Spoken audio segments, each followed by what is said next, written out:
Lucas capítulo, ¿cuál? 18.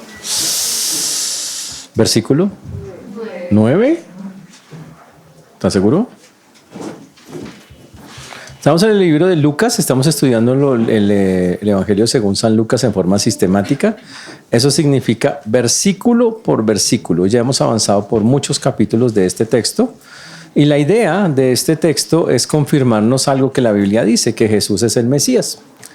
Para demostrarlo, Lucas acude y usa muchas de las profecías del Antiguo Testamento, mostrando que efectivamente Jesús cumple todo lo que se había dicho, que tenía que nacer de una virgen en un pesebre, que iba a morir, que iba a ser crucificado. Toda la historia Lucas la narra para mostrarnos realmente que Jesús es el cumplimiento perfecto. También nos dice que viene de parte de Dios y lo atestigua no solamente desde que fue concebido, sino también recuerden que cuando Juan el Bautista, que es el precursor de Jesús, anuncia a Jesús, dicen, miren, cuando Jesús tiene 30 años inicia su ministerio y Juan lo mira y dice, miren quién viene allá, viene el Cordero de Dios que quita el pecado del mundo. Y ahí comenzó el ministerio del Señor Jesucristo. Jesús recorre las aldeas, miles de personas lo siguen, pero la gente lo sigue por interés, por plata, por salud, porque los libere de sus espíritus inmundos. Y el Señor se cansa y dice, ¿hasta cuándo os he de soportar, generación incrédula? Porque Jesús no vino a hacer eso. Jesús fue a salvar las almas. Entonces cambia su enseñanza a parábolas, de las cuales hemos visto un montón estas últimas semanas, porque el Señor empezó a hablar fue por parábolas. Una parábola tiene una enseñanza implícita adentro que y Jesús lo hizo de esa manera, solo el que realmente tenga un corazón para Dios se va a disponer y lo va a entender. Básicamente eso es lo que va a decir, se va a disponer y lo va a entender. Esa es la parte que tiene que quedar clara. Ahora, si eso es así, para que nosotros también lo tengamos claro el asunto, el Señor también empezó a ser perseguido por los líderes religiosos. Los fariseos empezaron a atacarlo porque veían cómo la gente se iba detrás de Jesús y ellos perdían gente. Los fariseos en esa época eran la comunidad religiosa más respetada. Se supone que ser un fariseo en esa época era un hombre estudioso, espiritual, supuestamente. Hoy en día a usted le dicen fariseo y usted se va rebotando. ¿Qué pasó? Porque el nombre se contaminó por lo que hicieron allá en ese lugar, por lo que los fariseos hicieron con Jesús. Pero ser fariseo, y lo tenemos que tener muy claro porque esta tarde lo que vamos a ver es muy importante y tiene que ver muchísimo con eso en el libro de Lucas. Y lo último que vimos es que Jesús está llegando a Jerusalén, va a morir en Jerusalén, obviamente. Ya sabe que va a hacerlo, le anuncia a sus discípulos que ya está en camino eso, que no hay nada que hacer, que él ya ha tomado, ya sabe que es el momento de hacerlo. Sus discípulos no quieren creer eso. Dice que les cuesta mucho, que no aceptan eso, que porque tiene que ser así. Pero Jesús dice, tengo que ir a Jerusalén. Los fariseos aumentan su persecución sobre Jesús y empiezan a decirle todavía cosas que él hace los milagros en el nombre del diablo y que él es alguien insignificante a de meritar su ministerio. Jesús ya dice, los ataca también y les dice que no le hagan caso a la levadura a los fariseos, que no sigan sus enseñanzas.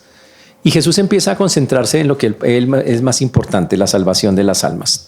A Jesús le preguntan sobre la salvación de las almas y él empieza a dar 3 enseñanzas espectaculares, 3 parábolas sobre la salvación del alma, que es lo que le interesa al Señor. Y la de hoy es una parábola que está en el Lucas capítulo 18, versículos 9 en adelante, muy, muy, muy, muy importante. Lucas capítulo 18, versículo 9 en adelante. Esto es algo que muchas personas en sus Biblias, ustedes conocen la historia del fariseo y el publicano, así es como se llama esta historia, la historia del fariseo y del publicano. Y es una historia que nos va a hablar de las personas que se consideran a sí mismas justas. Hoy vamos a hablar de los justos. ¿Quién es un justo? ¿Conocen ustedes a alguien justo? Ustedes se miran al espejo y dicen, ahí está un justo delante mío. ¿Sí? ¿Ustedes son así? ¿Podemos nosotros llamarnos justos? Hoy vamos a ver la historia de todos aquellos. Hoy sí, esta historia tiene una dedicatoria especial de parte de Jesús. Yo la voy a traducir. Este mensaje de hoy está dedicado a todos los que dicen que se consideran justos delante de Dios, que dicen yo soy bueno, yo no mato, no robo, no le hago mal a nadie, y sobre todo a los que dicen que yo tengo a Dios a mi manera. Entonces, consentimiento es para ellos en este día. esto que vamos a hablar. Así literal. Y lo va a decir Jesús literal, así tal cual como casi lo estoy diciendo. Vamos a orar para comenzar. Señor Dios, te damos gracias por este tiempo, gracias por todo lo que tú haces y sigues haciendo, gracias por tu mano preciosa y maravillosa, gracias por tu guía en tantas y tantas cosas. Solo tú tienes palabras de vida eterna, Señor, y solo tú puedes hacer y obrar, Señor. Por eso hoy ponemos delante tuyo una vez más nuestras vidas, pidiendo que tú y nadie más que tú seas quien haga. Gracias, Señor, por este tiempo que nos regalas en tu palabra. Ayúdanos a quitar de nuestra mente pensamientos, palabras o acciones que no te glorifican. Perdónanos, Señor, ayúdanos a tener la mente dispuesta, el corazón dispuesto, a hablar con claridad tu palabra. Permítenos que así sea a través de tu Santo Espíritu. Ten misericordia de todos los que nos escuchan, Señor, y de tu siervo quien habla en Cristo Jesús. Amén y amén. El texto comienza diciendo la dedicatoria de Jesús. A unos que confiaban en sí mismos como justos y menospreciaban a los otros, dijo Jesús esta parábola. Y ahí comienza el texto hablando específicamente de lo que el Señor dice. Está dedicada, el Señor dice que estando ahí, recuerden que los fariseos están ahí también cerquita, y básicamente en este momento de la historia se la va a dedicar a los fariseos, básicamente les está diciendo a ellos. ¿Por qué? Porque precisamente los fariseos reunían las dos condiciones que están en ese texto. Ellos se consideraban a sí mismos justos. Y encima de eso menospreciaban a los demás. Ellos decían, mi nivel espiritual es acá y el de la gente es por allá. Esa gente está ignorante. Mi nivel está súper. Yo soy, mejor dicho, está Jesús, está Pedro, Juan y yo estoy ahí enseguida. Ellos pensaban que estaban a súper nivel con Dios, que tenían contacto directo con Dios, que Dios los aceptaba así, que ya eran lo mejor que podía haber en sentido espiritual, los fariseos. Y ellos pensaron eso. Ahora, en el mundo, el problema es que no solamente ellos piensan así. Miles de personas a lo largo de la historia, religiones, filosofías, puntos de vista, han tratado de encontrar cómo estar a cuentas con Dios, cómo reconciliarse con Dios. Entonces algunos suben con frijoles en los zapatos a Monserrate. Dicen, es que con eso quiero agradar a Dios. Es un sacrificio que voy a hacer.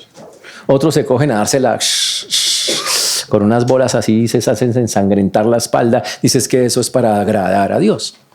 Otros hacen largos ayunos gigantes de semanas y es que es para agradar a Dios. Otros dicen, no, yo doy mercados a los más necesitados y van a ir a mercados por ahí, eso es para agradar a Dios. Y todos tienen como una forma en la cual piensan que si hacen ciertas cosas, Dios está agradado. Los judíos y específicamente los fariseos pensaban que si cumplían la ley tal cual está escrita, Dios estaría muy agradado de ellos. El problema es que la ley dice que no se podía cumplir. La ley misma dice, nadie la puede cumplir. La ley estaba diseñada, el Antiguo Testamento, las 613 reglas que habían, estaban diseñadas para que un ser humano le dijera a Dios, Dios, yo no puedo cumplir todo eso. Increíble, pero el fariseo, específicamente el judío fariseo, llegó a la conclusión que sí. Dijo, somos los únicos que podemos cumplirla. Y se inventaron una cantidad de cosas para decir que sí las estaban cumpliendo, aunque Jesús mismo dijo que el único que la podía cumplir es Dios mismo. Y fue el único que la cumplió. Entonces ellos, los fariseos, empezaron a hacer lo que hacen muchas religiones y culturas. Se inventaron un montón de normas, de rituales, de ceremonias, para que con ellas supuestamente Dios esté agradado y estemos a cuentas con Él. Pero como les decía, solo hay dos sistemas en el mundo. Un sistema que va a hacer las cosas a la manera de Dios y un sistema que va a hacer las cosas a su propia manera. Un sistema donde las personas dicen, lo que diga la Biblia para llegar a Dios haré, y otro donde digan, yo tengo a Dios a mi manera, a la manera mía, a la que yo me he inventado, y por ese lado llegaré al Señor. No hay más sistemas. Y eso es lo que vamos a ver en este texto. Por eso uno tiene que elegir si acepta o no el sistema de Dios, porque no hay más.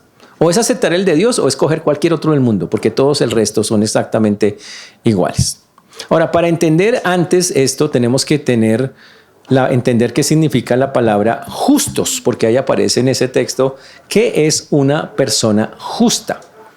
Normalmente en un mundo, el que no sabe nada o mucho de Biblia va a decir que justo es una persona que trata de ser muy justiciera en el sentido de que si le mandan a definir algo lo hace de una buena manera, que se comporta bien, que es bueno, buen padre, buen hijo, justo, es una persona Pero en la Biblia eso no es un justo.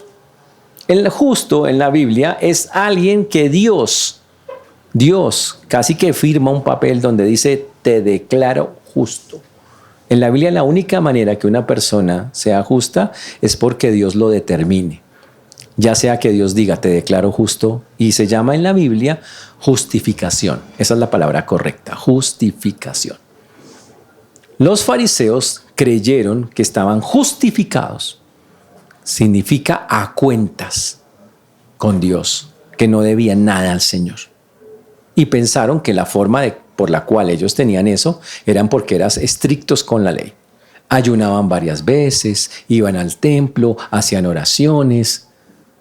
Pero el Señor dijo que nada de eso lo justifica a una persona delante de Dios. ¿Ustedes se acuerdan de ese versículo que dice, porque por gracia sois salvos por medio de la fe y esto no de vosotros, pues es don de Dios, no por obras para que nadie se gloríe? Obviamente ese versículo no estaba todavía cuando esta historia ocurre, porque eso es Efesios y es más adelante. Pero la enseñanza de la justificación por fe ya estaba desde el Antiguo Testamento con Abraham. La Biblia dice que Abraham fue justificado por fe. ¿Qué significa entonces ser justo? Ser justo es la declaración de Dios de que usted está a cuentas con Él y que Dios lo mire y le dice, uy, te veo justo. Ahora voy a hacer la pregunta capciosa para ustedes. ¿Ustedes son justos? Se miran al espejo y dicen, estás ante un justo, frente a frente. ¿Sí? ¿Ustedes pueden decir eso? ¿Sí o no?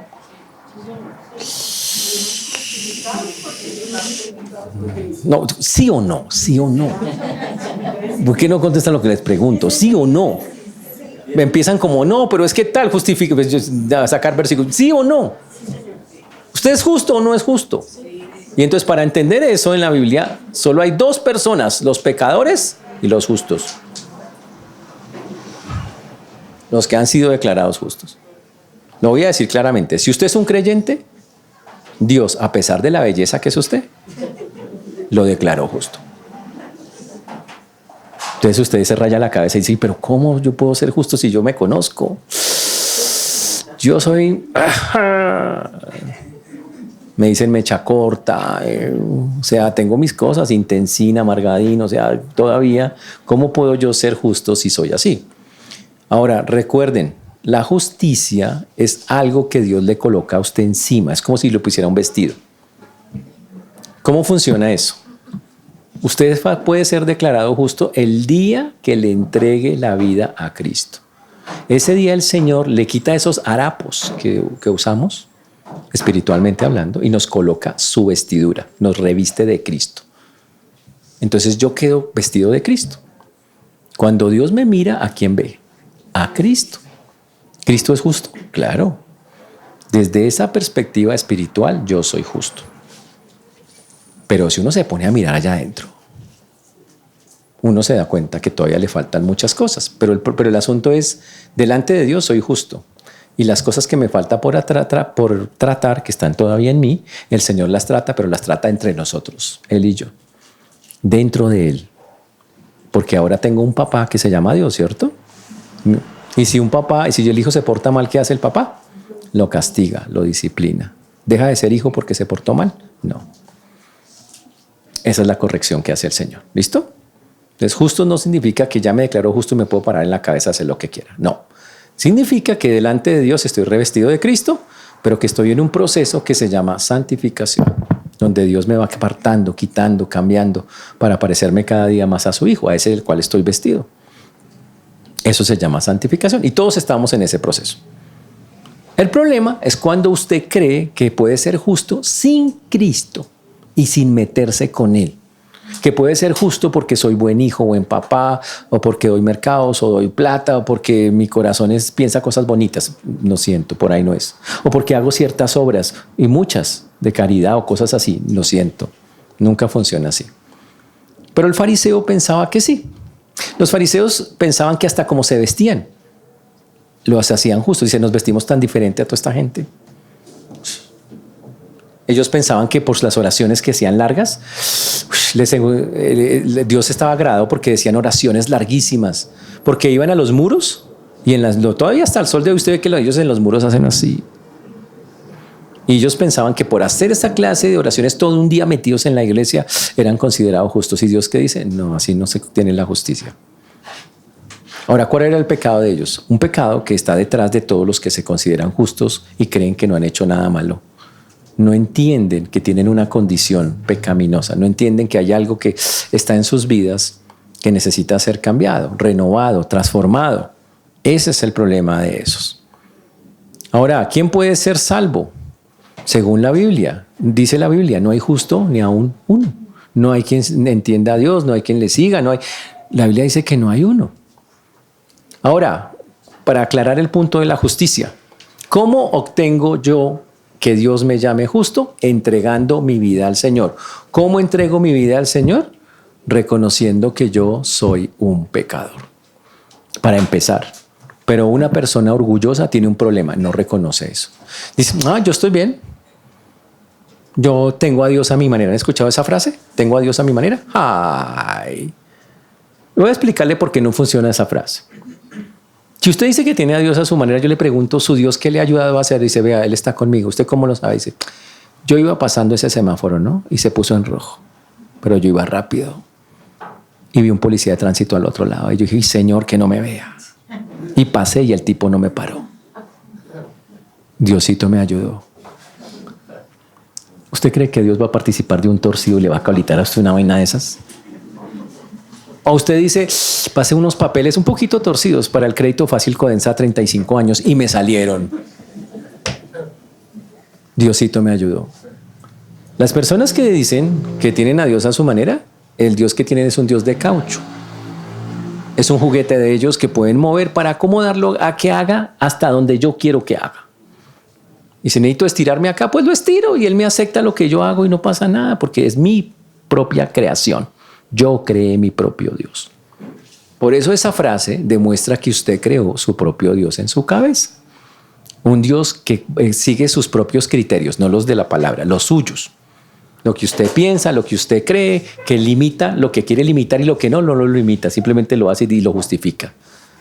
Esas personas literalmente no tienen a Dios porque no se quieren someter al Dios de la Biblia. ¿Es claro el punto? Listo. Esos no son justos. Para que quede clarito, ahí no hay justicia. La persona que es justa tiene que dar los pasos que vamos a ver aquí en esta. Aquí están los dos ejemplos. El que se cree justo y el que entiende que no lo es. Y para poder llegar al Señor vamos a tener que ser, o tuvimos que haber sido, como el que no pensaba que era justo. Vamos a mirar el texto para poder trabajar con él. A uno de los que confiaban en sí mismos, dice el texto, y menospreciaban a los otros, dijo esta parábola, una enseñanza especial. Aquí dice a los que confiaban en sí mismos, significa, era evidente que esas personas creían que lo que pensaban estaba bien. A veces la terquedad humana hace que mis ideas sean las únicas que valgan. Y eso es lo que está diciendo ahí. Personas que en su cabeza decían, no, todo lo que pienso está bien, es justo, y seguro Dios está agradado, sin preguntar a Dios, sin mirar si Dios lo dice que sí o si no. Y la segunda característica de estas personas es que como se creían tan justas, miraban por encima a los demás y decían, dice acá, menospreciaban a los otros. Significa, los tenían como personas que tenían poco valor. Ush. Decían, yo soy súper espiritual y esta gente no vale nada. Así eran los fariseos con las demás personas. ¿Cuál fue el problema? Que resulta que estos hombres que se consideraban justos, los fariseos, eran los que enseñaban al pueblo sobre Dios. Y ellos le vendieron la idea al pueblo de Dios, o sea, a Israel, que la salvación era por hacer cosas. La salvación era por dar diezmos, ofrendas, por ir al templo, por hacer ritos, por hacer ceremonias, y lo enseñaron por muchos años. Aunque realmente Dios dice, esto no tiene nada que ver. Entonces ellos le decían a la gente, ¿quiere entrar al reino de Dios? Entonces cumpla todos los ritos, todas las ceremonias y usted va a entrar al reino de Dios, cuando la Biblia nunca ha dicho eso. Ese es un problema. Entonces, los fariseos que vamos a mirar hoy representan a todas las personas que quieren llegar a Dios por sus propios medios, por su propia justicia, a todos los que creen que tienen el poder y las acciones para agradar a Dios y obtener la vida eterna de esa manera, lo cual es una mentira muy grande y que nunca va a ocurrir, así de sencillo. Pablo es la demostración más grande de lo que tiene que pasar cuando una persona pasa de ser orgullosa y decir que ella misma se justifica a una que entiende yo no tengo justificación. Cuando vamos, por ejemplo, al libro de Filipenses capítulo 3, versículos 4 al 6, por favor. Filipenses 3, 4 al 6. Pablo saca la hoja de vida antigua. 3, 4 al 6. Aquí está. Ahí va. Ahí está pequeñito, pero para que quepa todo el texto. Aunque yo también de qué confiar, aunque yo tengo también de qué confiar en la carne. Si alguno piensa que tiene de qué confiar en la carne, o sea, en sí mismo, Pablo dice, yo, circuncidado al 8º día, del linaje de Israel, de la tribu de Benjamín, hebreo de hebreos, en cuanto a la ley fariseo, en cuanto a celo perseguidor de la iglesia, en cuanto a la justicia que es en la ley, dice, irreprensible. La gente me mira y decía, ¿qué tipo tan derecho? Este es un justo, irreprensible, derecho, un fariseo de fariseos, un tipo top. Hoy en día diríamos un doctorado en letrado, un tipo súper inteligente. Y todos lo respetaban y lo amaban. Lo querían, o sea, lo miraban con mucho respeto por eso. Pero Pablo mismo, unos versículos después, en Filipenses 3, 7 y 8, dice, pero dice el texto, pero cuanto era para mí, ganancia, ¿qué dice el texto? Ok. Por cuantas cosas eran para mi ganancia, las he estimado como pérdida por amor de Cristo. Y ciertamente aún estimo todas las cosas como pérdida por la excelencia del conocimiento de Cristo Jesús, mi Señor, por lo cual, oiga lo que dice, por amor del cual lo he perdido todo y lo tengo por basura, para ganar a Cristo. Dice, ¿sabe qué? Todo lo que dice eso no vale nada. Yo antes todo el mundo me decía, usted es un tipo súper serio, justo, derecho, y dice, ¿y sabe que todo eso era basura? Ya entendí que lo único que vale ahora realmente es conocer a Dios. Eso es lo que realmente es valioso e importante. El resto solo eran cargos, posiciones que me hacían ver como muy especial y yo mismo me creía así, pero no valen nada. Es aire, basurita, no tiene sentido. Eso es una conversión. Así es como una persona pasa de ser alguien que se cree justo a entender que no es justo y que realmente necesita al Señor. Y eso ha pasado a lo largo de la historia. Desgraciadamente, los fariseos menospreciaban, creían que eran muy arrogantes, muy orgullosos respecto a eso y consideraban indignos a las demás personas. Y entonces viene la enseñanza. 2 hombres, dice el texto en el libro de Lucas 18:10. Lucas 18:10 dice, 2 hombres subieron al templo a orar. Entonces la historia nos narra que 2 hombres suben al templo a orar. Los 2 están en las mismas condiciones y los 2 van hacia allá. Uno era fariseo y el otro era publicano. ¿Qué era un fariseo en ese momento? Era la persona más devota supuestamente a Dios. Era la persona que supuestamente ayunaba 2 veces al día, hacía un montón de sacrificios, oraba mucho. Se la pasaban orando y uno dice, uy, chévere. ¿Y quién era el publicano? Era el que trabajaba en la DIAN. El cobrador de impuestos. El problema de ser cobrador de impuestos en esa época, casi igual que hoy, es que el gobierno le decía, el cobrador de impuestos era un judío cobrándole a un israelita, cobrándole a un israelita. Entonces le decía, usted a mí deme 5, de ahí para arriba es suyo. ¿Y sabe cuánto cobraban? 15, 20, 30, lo que quisieran. A su propio pueblo y le sacaban la plata. Entonces, claro, su propio pueblo los odiaba. Decía, yo prefiero morirme antes de ser un publicano. Es lo peor que hay. Publicano era un ratero, un ladrón. Era alguien que era tratado, eran despreciados totalmente por los mismos israelitas. Y entonces se ponen a orar los 2, el religioso, súper espiritual, fariseo, y el publicano, pecador, y, o sea, el que odiado por todas las gentes. Suben más o menos a la hora, dice que subieron a orar, no sabemos la hora, fue a las 9 o a las 5, o a las 3 de la tarde, que son las horas de la oración. Y dice el texto que comenzaron las oraciones. Primero la del fariseo. El fariseo puesto en pie oraba consigo mismo de esta manera. Qué oración tan espectacular. Recuerden, esto no se hace, señores, no hagan esto en casa, porque esto es exactamente lo que nunca deben hacer. Esta enseñanza es para que lo hagan de esa manera. Dice el texto. El fariseo puesto en pie oraba, y aquí empieza el texto a decir, ¿cómo oraba? Consigo mismo. Era yo con yo. No dice ahí que Dios estuviera aceptando la oración. Dice, el fariseo oraba, ¿por qué seré tan especial realmente? Qué bendición ser como yo soy. Y él creía que Dios le estaba apoyando. Y Dios dice, su oración no pasó del techo. Ya usted nada, de lo que no estoy oyendo lo que usted dice. Pero él pensaba que sí. Por eso dice ahí, oraba consigo mismo de esta manera. ¿Qué tal esta oración? Dios, te doy gracias porque no soy como los otros hombres. Soy tan diferente. De verdad, yo me digo increíble que exista alguien como yo. Ladrones, injustos, adúlteros. Y vio al publicano que estaba allá lejos orando y dijo, y gracias porque no me hiciste como ese publicano que está por allá. Qué bendición, de verdad, gracias, me bendices tanto, Señor. O sea, soy lo más lindo que hay. Y el tipo se la creía literal. Pero a la luz de los ojos de Dios, una oración así es una oración arrogante, orgullosa, altanera. Hace acepción de personas, juzga a los demás, se compara. El tipo lo está haciendo, es cometiendo como 20 pecados en esa oración. Es un tipo totalmente perdido, alejado de Dios, porque está hablando de una manera donde desprecia a su prójimo y lo desprecia de una manera horrible. Y eso es terrible. Ahora, dice que estaba orando puesto en pie. Había muchas maneras de orar en esa época. Muy interesantes algunas. Uno podía orar arrodillado, uno podía orar botado en el piso, así agachado con la frente pegada al piso. Eran maneras en las cuales usted podía hacer cualquiera y los fariseos hacían todas. Usted podía hacerlo con las manos levantadas, usted hacía mirando hacia arriba o mirando hacia abajo.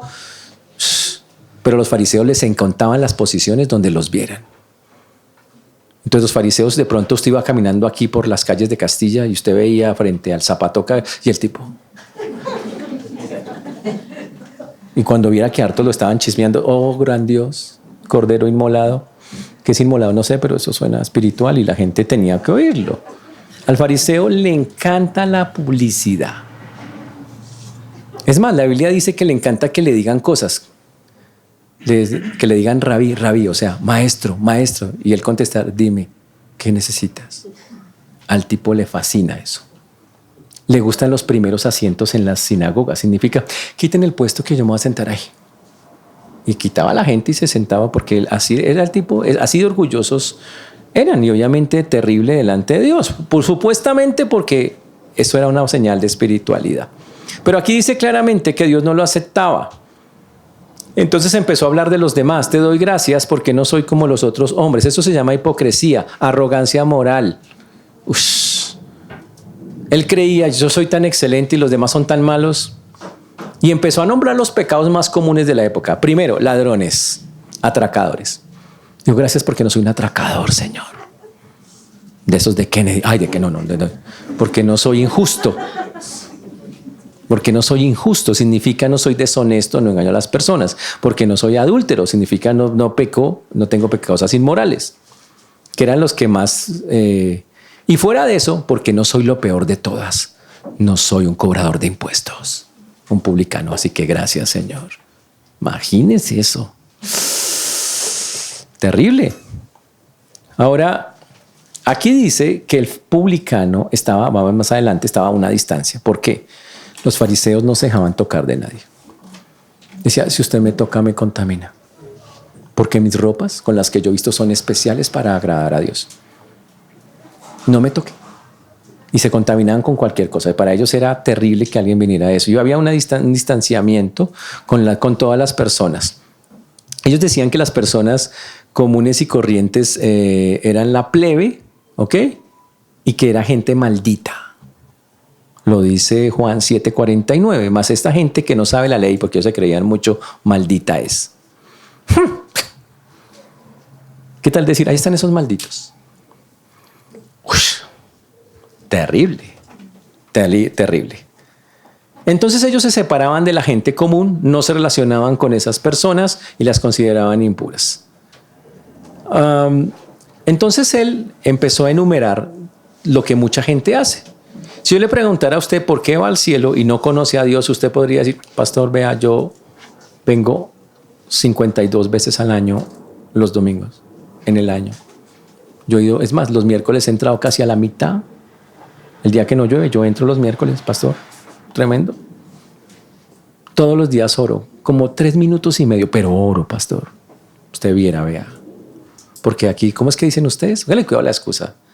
Lo importante no es la cantidad, sino la calidad. Esa es gente que dice eso. Dice, no, eso es la cantidad. Fueron 3 minutos, pero vea, como si hubieran sido 3 horas. Él dijo, Señor, yo ayuno 2 veces a la semana, que eran ahí se ayunaban los lunes y los jueves.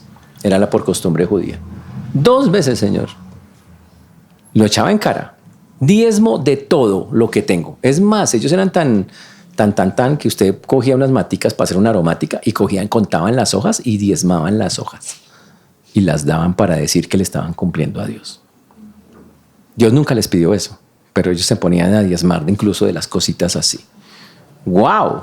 Y fuera de eso, yo cumplo con todo. Aquí la Biblia dice que diezmaban la menta y el eneldo y el comino, la ruda y toda hortaliza. Imagínense eso. Dios jamás les pidió que hicieran eso, pero ellos lo hacían dizque para quedar bien con Dios. Y fuera de eso, ellos decían, y yo cumplo toda la ley. Yo sí soy un seguidor de la ley. Los demás no la cumplen, nosotros sí. Lo cual es imposible. Escribían oraciones. Aquí hay unas oraciones que encontraron hace tiempo de un fariseo que escribió. Dijo así: te agradezco, Jehová mi Dios, porque has asignado mi destino con quienes se sientan en la casa de estudio y no con aquellos que se sientan en las esquinas, los cambistas esos y los comerciantes. Te doy gracias porque me levanto temprano. Ellos también se levantan temprano, pero yo me levanto a estudiar la palabra, la Torá. Y ellos se levantan para ocuparse de cosas sin importancia. Yo me fatigo y ellos se fatigan, pero yo me fatigo y por consiguiente gano, mientras ellos se fatigan sin ganar nada. Yo corro y ellos también corren, pero yo corro hacia la vida de la era por venir mientras ellos corren hacia el foso de la desesperación, porque no están contigo. Ese era un fariseo escribiendo. O sea, terrible. El grado de orgullo y de altivez de ese corazón es terrible. Pero entonces aparece en escena, después de que este hombre saca sus credenciales, aparece el otro personaje, se llama el publicano. Este es totalmente diferente. El pecador ese, llamado publicano según la palabra de Dios, dice acá. Este personaje es el personaje odiado en la historia. Él no quiere estar con la multitud, él no quiere ser visto, a él le da pena, él tiene un perfil bajo, porque este hombre es consciente de que es indigno con Dios. Cuando entra al templo, aquí dice que los dos entran al templo a orar, pero él está lejos de este otro. Este se fue al templo, aparte más, como puedes decir, se subió a la tarima y se hizo en la tarima y dijo, estoy orando, no me interrumpan. El publicano se fue atrás, alejadito del porque él dijo, qué vergüenza con el Señor acercarme, yo no soy digno de estar en su presencia. Y no quiero acercarse. Todo lo que hace el publicano siente vergüenza de acercarse al trono de Dios. Ahora, él no está parado ahí mirando que todos lo miren. Él dice que no quería aún alzar los ojos al cielo. No sentía que siquiera podía hacer así a Dios a mirarlo porque decía, no, me da pena, tengo vergüenza. ¿Y por qué sentía vergüenza? Porque él entendía que él desobedecía, que pecaba contra Dios y eso le producía dolor y le producía espanto y decía, me da mucha vergüenza con el Señor, no voy a hacerlo, Señor, no puedo mirarte, perdóname. Esa es la actitud, una actitud humilde, sincera, de reconocimiento de que es un pecador. Cuando una persona quiere pasar de creerse justa, de verdad ser justa, tiene que empezar reconociendo que es pecadora. Señor, peco contra ti. ¿Usted cree que es pecador? Yo miro las caras de ustedes y eso se les nota, pero a kilómetros, que somos pecadores todos, ¿no? Ahora, ¿cómo sabemos que somos pecadores? Porque pensamos mal, hablamos mal y actuamos mal. La cuenta que siempre hemos hecho, 10 pecados al día, usted pecando solo 10 pecados al día, son 70 a la semana, 310 al mes, 3.650 al año. Por 10 años, 36.500. En 20 años, 72.000 pecados, 73.000. ¿Cómo le paga usted a Dios 73.000 pecados? No tiene cómo, no hay manera de pagar eso. Pero estos creían que sí. En cambio, este hombre decía, Señor, yo no tengo cómo pagarte ni siquiera uno. Y entonces él hacía algo que hay que entender dentro de la cultura judía cómo funciona. Hacía esto. Decía, sé propicio a mi pecador, y se golpeaba el pecho. Eso es cultural. ¿Ok? Si usted ve que alguien hace aquí o acá y dice, ay no, debe estar así, dele un poquito de agua. Debe tener tos. Porque en esta cultura eso no tiene ningún símbolo, pero en esa cultura sí tiene un símbolo. Esto significa que estoy sintiendo mucho dolor por lo que estoy viviendo o pasando o viendo. Cuando Jesús estaba en la cruz, personas pasaron al lado de la cruz y hicieron así. Y todas estaban compungidas, adoloridas. ¿Cómo es posible que eso pase? Qué dolor, qué tristeza ver a Jesús colgado. Básicamente es donde repite la escena de esto. Entonces, golpearse el pecho apretando el puño era una forma de expresar tristeza y angustia extremas, muy fuertes. Ese gesto reconocía, Señor, mi corazón es malo, es la fuente de mi maldad, perdóname. Y por eso la gente se golpeaba el pecho. El fariseo entró al templo, agachó la cabeza y, Señor, mi corazón es malo. Y entonces abrió su boca y dijo, sé propicio a mi pecador. Para entender qué significa propicio, la palabra propicio es de donde sacamos la palabra propiciación. Viene del Antiguo Testamento cuando Dios mandó construir el arca. El arca era una caja de madera de acacia recubierta en oro, pero la tapa del arca era una tapa de oro de una sola pieza. Imagínense una pieza de oro fundida, una sola cosa, que tenía un par de ángeles que tocaban las alas así. El arca, la tapa del arca se llama en la Biblia el propiciatorio. El propiciatorio era el lugar donde uno derramaba la sangre para que fuera aceptado el pago que se estaba haciendo por el pecado. En ese tiempo, solamente en ese tiempo, una persona podía entrar hasta la presencia de Dios, al lugar santísimo, donde estaba el arca guardada. Un sacerdote entraba todo asustado con el sacrificio. ¿Qué era el sacrificio? La sangre de un animal especial. En este caso era una vaca alazana. Era una sangre de un animal que era único. Y esa sangre usted la llevaba hasta ese lugar. Solo Dios y usted. Y usted tenía que coger esa sangre roja y echarla sobre el propiciatorio, que básicamente era una placa de oro gigante, y la echaba allá. Si el sacerdote no se moría, significaba Dios aceptó que ese sacrificio que usted ofreció por el pueblo vale. Y el sacerdote salía vivo, y la gente, mientras el tipo estaba haciendo eso, la gente afuera estaba así, chismeando si salía o no salía. Si el tipo salía, quiere decir Dios aceptó el sacrificio y todos, ¡ah! Dios aceptó significa me perdonó, porque ese se llama el sacrificio de la expiación. Es pagar por todo lo que la gente no había confesado.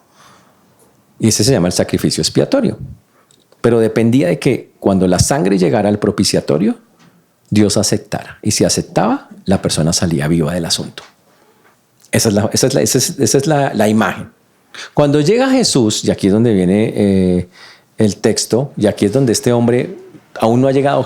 Aquí en este punto Jesús no se ha muerto, no ha subido a la cruz, no ha derramado su sangre. Pero ellos siguen haciendo lo mismo, esperando que un día aparezca el que lo haga de verdad. Ahí ya está, pero lo va a hacer dentro de pronto. Dentro de pronto lo va a hacer. Y entonces aquí dice que en el texto que el tipo se colgaba y le decía, sé propicio a mi pecador. Básicamente estaba diciéndole, Señor, aquí está, soy un pecador, reconozco mi condición y realmente, Señor, no tengo cómo pagarte. Señor, ten misericordia de mí. Solo puedo decirte, perdóname, soy un pecador, reconozco que yo soy. Eso es lo que le está diciendo, no le puedo decir más. Ahora, ¿en qué pensaba ese judío, ya que no sé que el sacrificio de Cristo no había venido? Él pensaba en la promesa de que Dios enviaría un Salvador que literalmente pagaría su pecado. Él sabía que los sacrificios de los animales estaban pagándolo, porque él lo hacía, y esto lo hacía en los tiempos de Jesús. Y entonces él tenía en su mente, Señor, me acerco a ti, sabiendo, entendiendo que un día vendrá el que es el sacrificio perfecto, pero mientras tanto tú decides que para poder aceptar el sacrificio, no vale con que yo mate un animal y lo lleve allá donde el sacerdote y listo, ya quedó. No. Para Dios lo más importante era su corazón.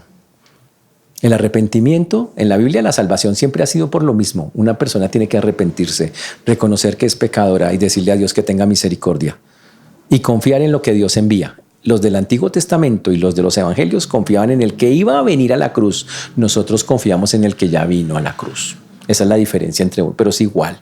Yo tuve que arrepentirme y tuve que confiar en lo que Dios envió. Ellos tuvieron que arrepentirse y confiar en lo que Dios enviaba. Iba a enviar. Esa es la diferencia entre uno y otro. Pero es igual, se llama justificación por fe. Y entonces en este texto le dice, Señor, sé propicio a mi pecador. O sea, reconoció su condición, literalmente. Propicio significa, Señor, aceptable. Quiero ser aceptable a ti y quiero que tu ira no se derrame sobre mí. ¿Sí sabe qué eso significa eso? Señor, yo sé que me merezco que, por favor, no lo hagas. Apacigua tu ira, Señor. Calma tu ira contra mí. Eso es lo que le estaba pidiendo. Y cuando uno quiere realmente pasar de creerse justo a ser justo de verdad, yo tengo que ir donde Dios y decirle, Señor, yo merezco que tú me cojas y lo merezco. Todos los seres humanos lo merecemos, porque la Biblia dice, no hay justo ni aún uno, no hay quien entienda a Dios, todos somos pecadores. La Biblia dice, por cuanto todos pecaron y están destituidos de la gloria de Dios. ¿Cuántos? Todos. Y yo tengo que acercarme y decirle, Señor, perdóname, perdóname, yo reconozco mi condición. No tengo cómo. Ten misericordia, apacigua tu ira, no me la mandes. Es un ruego de misericordia. Ahora, la respuesta, lo que sigue después es, ¿a quién escuchó Dios? Para la audiencia que estaba ahí fue sorprendente la respuesta de Jesús, porque la gente tenía en la cabeza, el fariseo es el espiritual y el publicano no tiene nada espiritual. Pero cuando Jesús contesta, dice todo lo contrario. Voltea las cosas y les muestra realmente qué es lo importante y lo que vale en este texto. Dice el versículo 14, dice, os digo, dice el versículo 18-14, que este descendió a su casa, o sea, el publicano, aquí va, mírelo, justificado antes que el otro. Ush. Este descendió a su casa justificado, significa declarado justo. Este hombre fue y buscó a Dios de la manera correcta. No dijo, tengo a Dios a mi manera. Dijo, no, Señor, yo sé que cómo hay que buscarte, como dice la Biblia. Y fue y lo buscó, agachó la cabeza, entró humilde, no se sentía digno, como tiene que ser. No me siento digno de que siquiera me mires. ¿Y qué hizo? Se arrepintió, le dijo, Señor, no puedo, no, apacigua tu ira, no la mandes sobre mi vida, perdón. ¿Y qué hizo Dios? Lo perdonó y le regaló su justicia. Entonces, y si estoy en el Nuevo Testamento, lo mismo.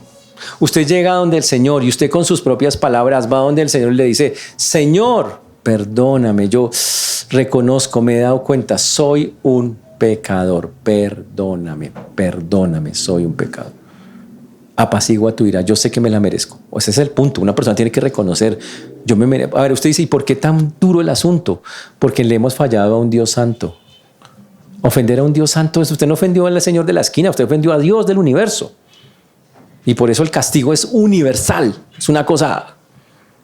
Y por eso le tengo que decir, Señor, yo merezco que me caiga todo eso encima, pero te pido que por favor no lo hagas. Ahora, ¿cuál es la diferencia? Que nosotros ahora tenemos toda la historia completa, que ahora yo puedo completar la oración, que ahora yo no solamente le digo eso, no solamente le digo apacigua tu ira, digo, Señor, yo tomo lo que tú enviaste para salvarme, porque como el hombre no podía salvarse, Dios inventó un plan. ¿Cuál fue el plan? Dijo, hay que pagar. Entonces mandó a su hijo, y su hijo dice, lo que tú y yo no puedo pagar, lo va a pagar mi hijo, y tu hijo lo paga. ¿Y cómo lo paga? Siendo el cordero inmolado. Así es como lo paga. ¿Y cómo lo pagó Jesús? Pues siendo un cordero. ¿Qué tenía que hacer un cordero para pagar? Derramar sangre y morir. Y entonces Jesús se sube a esa cruz, derrama su sangre y muere. Pero antes de morir dice la frase que para nosotros garantiza que la deuda está saldada. Él dijo, consumado es, que en griego significa hecho el pago. Significa, teníamos una deuda, el hombre tenía una deuda contigo, Señor, aquí está. Obviamente con su vida la está colocando. Ahora, esa es la parte de Dios, ya hizo Él su parte. Ahora la mía. ¿Cuál es la mía?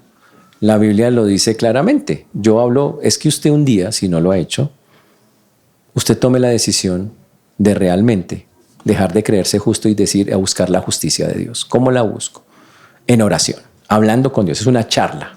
¿Dónde? Donde quiera. Un parque, su cuarto, un lugar donde nadie lo moleste, donde nadie le diga.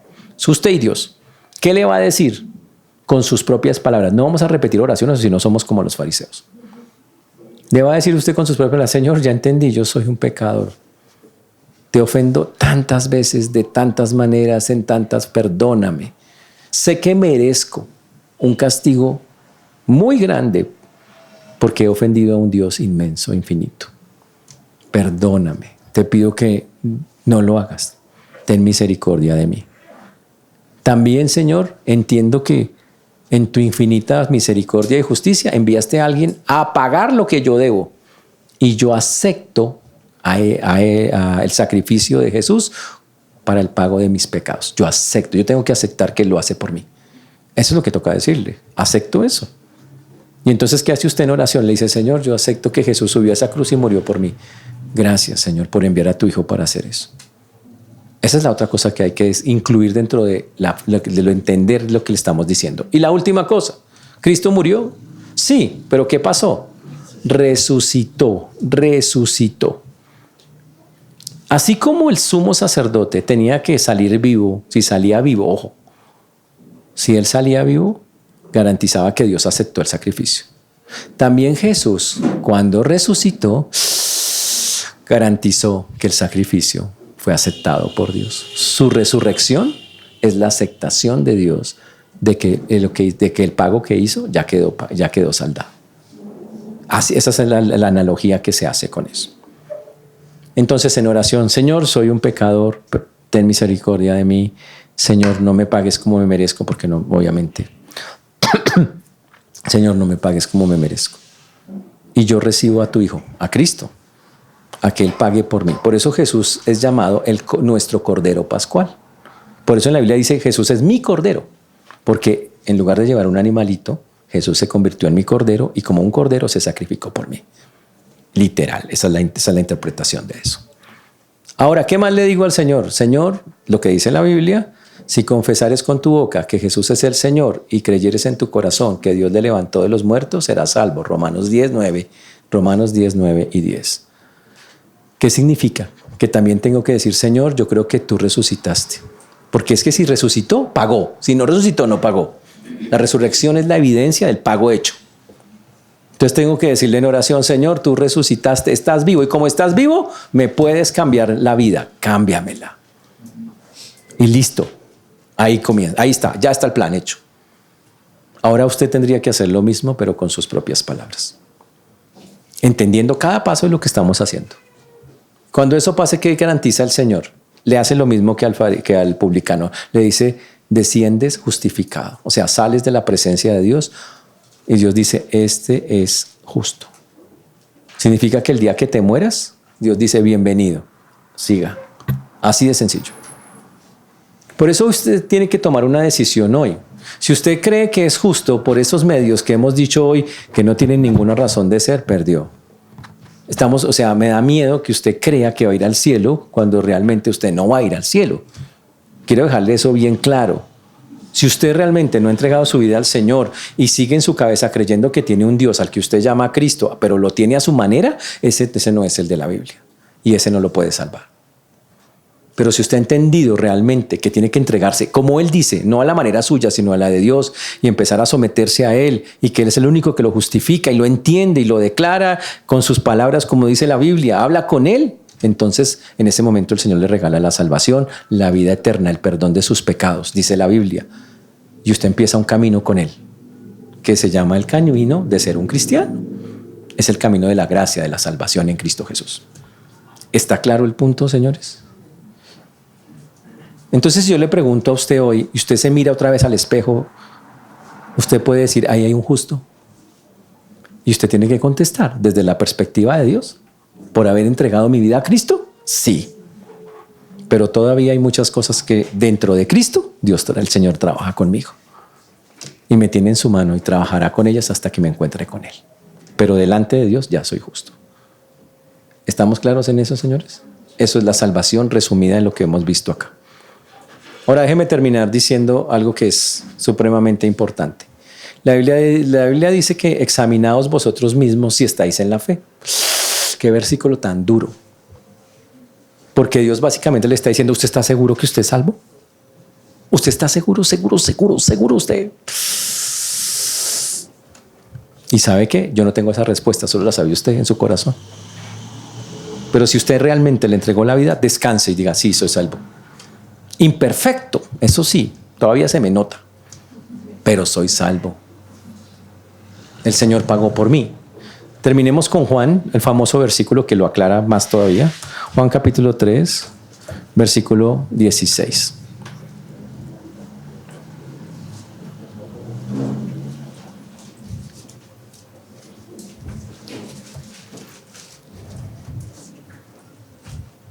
Porque de tal manera amó Dios al mundo.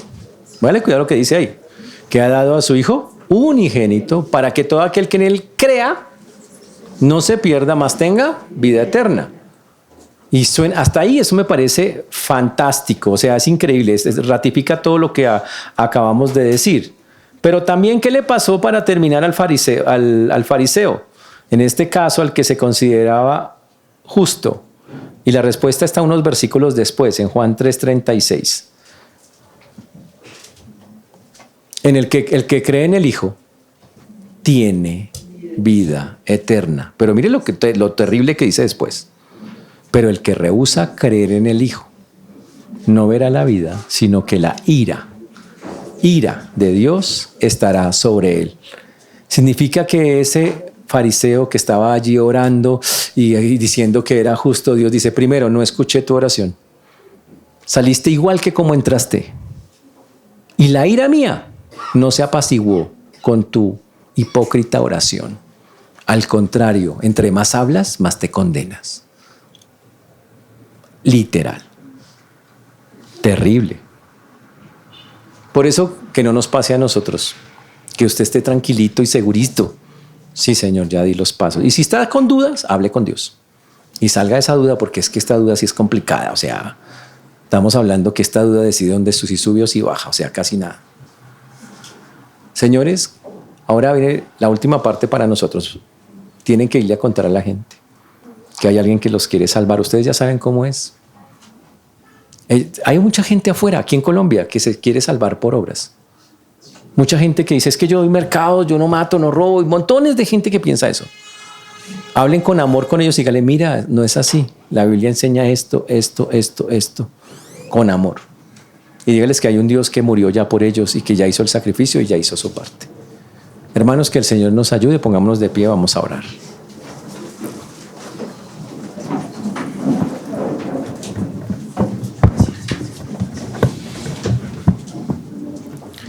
Señor Dios, te damos gracias por este tiempo, por esto que tú haces, Señor. Gracias porque solo tú y nadie más que tú, Señor, tienes palabras de vida eterna. Gracias porque solo tú, Señor, nos guías en medio de todos estos procesos. Gracias porque un día nos ofreciste la salvación y por misericordia, Señor, algunos o muchos aceptaron esa invitación, Señor. Reconocimos nuestra condición pecaminosa. Nos acercamos, Señor, indignos ante ti.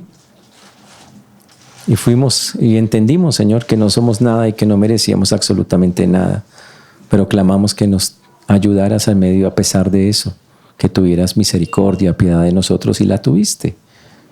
Entendimos que Cristo pagó lo que nosotros no podíamos, Señor, y que gracias a eso hoy tú podías, Señor, perdonarnos, salvarnos, limpiarnos, y lo hiciste.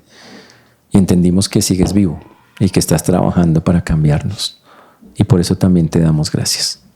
Señor, pedimos por todos aquellos que no te conocen, que tengas misericordia de ellos, que los ayudes, que los guíes, que ellos puedan entender de verdad, Señor, lo importante, lo valioso y lo valioso, Señor, que es encontrarte como Señor y Salvador. Que ellos abran los ojos, que no se engañen más pensando que lo que están haciendo los justifica delante de ti, Señor. Ayúdalos a entender que ese Dios que han creado en su propia cabeza no puede salvarlos y que por el contrario solo los va a condenar más y más. Por eso clamamos, como seguramente muchos clamaron por nosotros, ten misericordia, Señor, de los que no te conocen y ayúdalos para que puedan llegar a ti. Todo esto lo pedimos en Cristo Jesús. Amén.